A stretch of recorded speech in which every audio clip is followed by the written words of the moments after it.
Well, this is it. The last day and the last 4 sections in the Reality 101 series. In part 21, we become philosophers.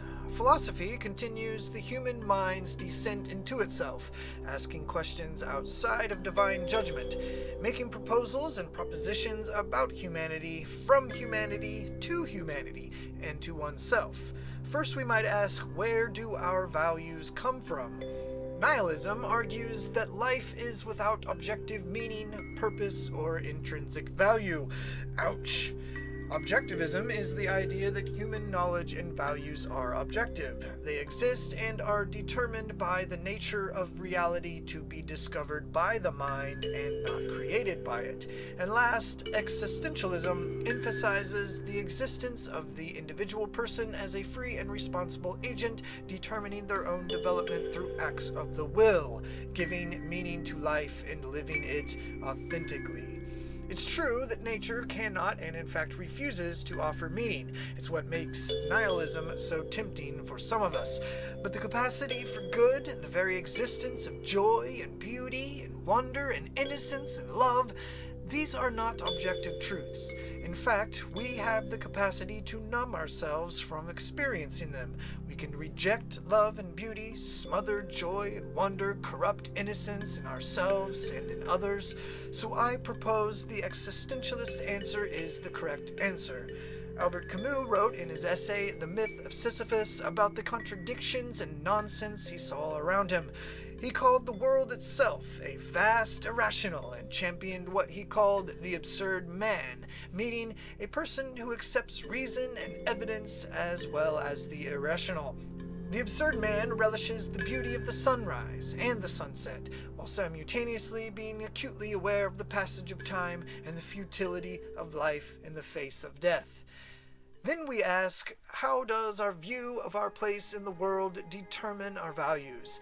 Again, I will focus on 2 extremes and something in the middle.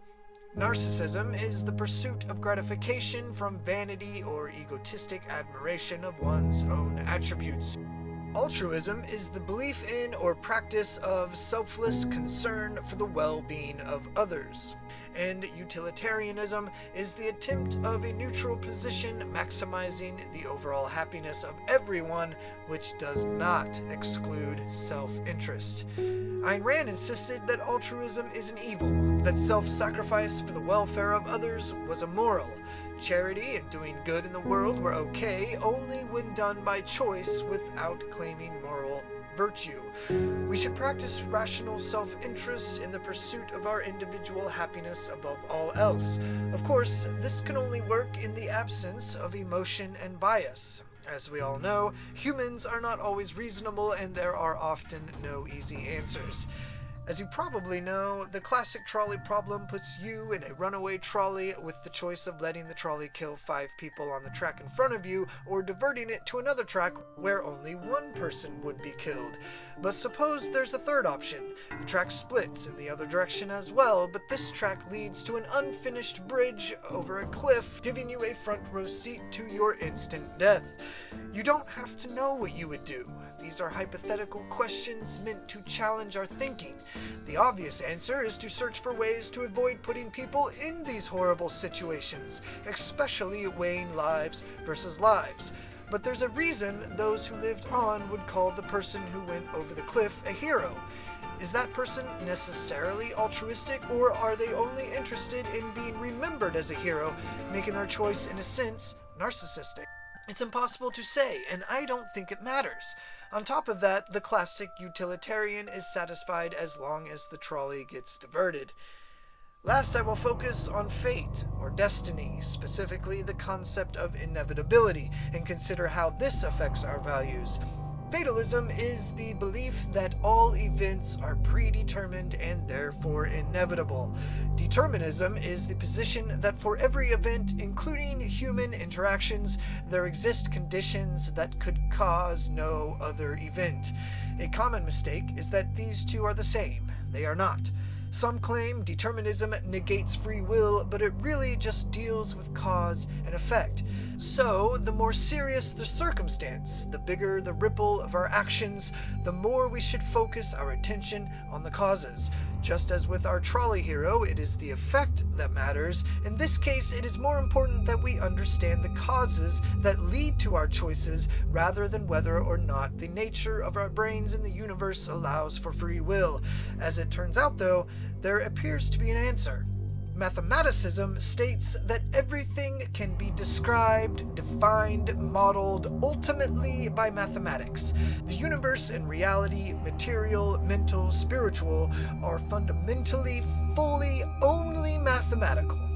This suggests it is possible that you live in a simulation and you are living a codified life that could be switched off.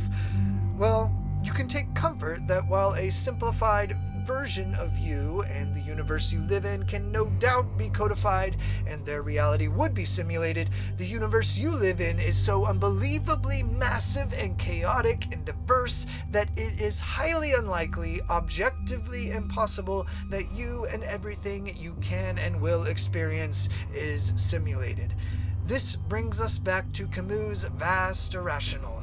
We are paradoxically both in control and have no control whatsoever. Determinism puts us on a path to understanding our brains, determining the causes for evil, so as a society we can, to quote Sam Harris, encourage people to be the best version of themselves they can be. Sisyphus wakes up every day and rolls a heavy rock up a hill, knowing he will begin the next day at the bottom of the same hill with the same rock with the same task. Camus begins his essay stating, "Here is but one truly philosophical problem, and that is suicide." And he ends it by saying, "One must imagine Sisyphus happy."